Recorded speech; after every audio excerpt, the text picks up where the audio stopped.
जी नमस्कार दोस्तों, मैं एडवोकेट विजय कुमार राय आपका अपने यूट्यूब चैनल के माध्यम से हार्दिक स्वागत और अभिनंदन करता हूं। मैं रोजाना की भांति आपके समक्ष law legal justice legal awareness के तहत नए नए कानूनी विषयों पर परिचर्चा करने के लिए तत्पर व तैयार रहता हूं। आज का जो विषय हमारा आपके समक्ष है बड़ा ही महत्वपूर्ण, बड़ा ही इंपॉर्टेंट विषय है, जिसमें मात्र 15 दिन साथ रहे जोड़ों को तलाक देने की याचिका या तलाक लेने की याचिका माननीय कोर्ट ने स्वीकार कर ली और 15 दिन एक साथ रहने वाले जोड़े को तलाक के लिए पिटीशन को फाइल करने की अनुमति दे दी गई। तो Punjab and Haryana high court ने हिंदू विवाह अधिनियम की धारा 13B के तहत केवल 15 दिन, मात्र 15 दिन एक साथ रहने वाले जोड़े को आपसी सहमति से तलाक के लिए आवेदन करने की अनुमति दे दी गई। हालांकि एक्ट की धारा 14 असाधारण मामलों को छोड़कर विवाहित जोड़ों को शादी के 1 साल से पहले तलाक लेने से रोकती है। जैसा कि सब लोग जानते हैं कि 1 साल का सेपरेशन होना चाहिए। शादी का सेपरेशन या शादी हुए उस जोड़े को 1 साल चाहिए, तभी 13B में मुकदमा दाखिल होता है, म्यूचुअल अंडरस्टैंडिंग के साथ तलाक की पिटीशन।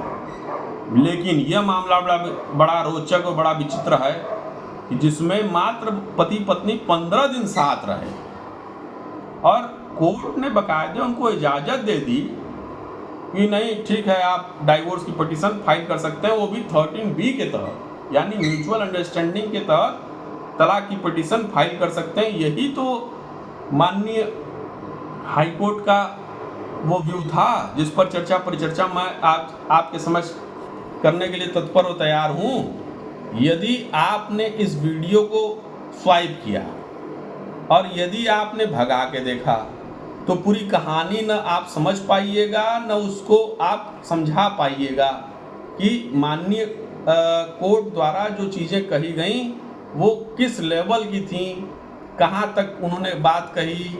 इसी पर चर्चा परिचर्चा मेरी आज आपके समक्ष है।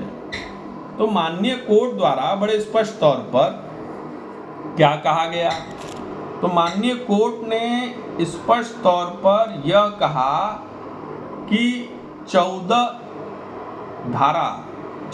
यानी हिंदू मैरिज एक्ट की धारा 14 असाधारण मामलों को छोड़कर, मतलब उसमें एक कॉलम है, क्लॉज है जिसकी चर्चा हम आपसे करेंगे। धारा 14 कहता है असाधारण मामलों के बारे में हिंदू मैरिज एक्ट के अनुसार।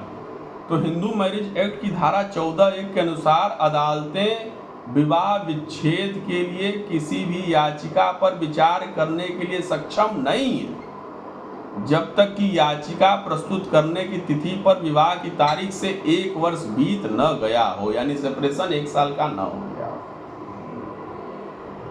अब माननीय हाई कोर्ट ने यह कहा कि हिंदू मैरिज एक्ट की वैधानिक योजना की पृष्ठभूमि में देखा जाता है, जो स्पष्ट रूप से पता चलता है कि एक्ट की धारा 14 क्लॉज 1 का प्रावधान पूरी तरह से एक्ट की धारा 13B पर लागू है।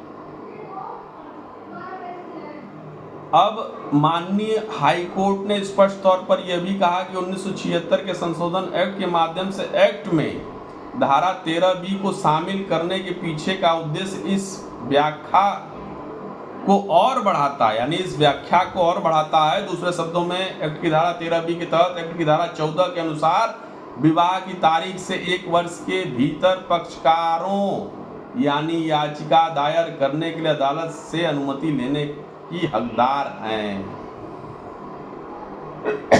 इसी पर जो माननीय हाई कोर्ट का जजमेंट आया था यही था। कोर्ट ने यह भी कहा कि दोनों पक्षकारों के पास अपने अपने जीवन में पुनर्वास करने की उज्जवल संभावनाएं हैं। उपरोक्त के आलोक में न्यायालय ने यह कहते हुए याचिका स्वीकार कर ली। एक्ट की धारा 14(1) के तहत पक्षकारों को विवाह की तिथि से 1 वर्ष की अवधि की समाप्ति से पहले एक्ट की धारा 13B के तहत याचिका दायर करने की अनुमति दी जाती है। माननीय हाई कोर्ट का यही फैसला था जिसकी परिचर्चा मैंने आज आपके समक्ष की है। तो माननीय हाई कोर्ट द्वारा क्या कहा गया आपने इस जजमेंट में, तो माननीय हाई कोर्ट द्वारा आपने इस जजमेंट में स्पष्ट तौर पर यह कहा गया कि 15 दिन के शादी की व्यवस्था, यानी जहां 15 दिन मात्र पति पत्नी साथ रह रहे हों, ऐसी व्यवस्था में भी माननीय हाई कोर्ट ने तलाक के लिए उनकी अर्जी को फाइल करने की याचिका को स्वीकार कर लिया। यही माननीय हाई कोर्ट का जजमेंट था। यदि यह वीडियो मेरा आप लोग को पसंद आया हो तो आप इसे लाइक सब्सक्राइब जरूर करें, ताकि फिर एक नए वीडियो के साथ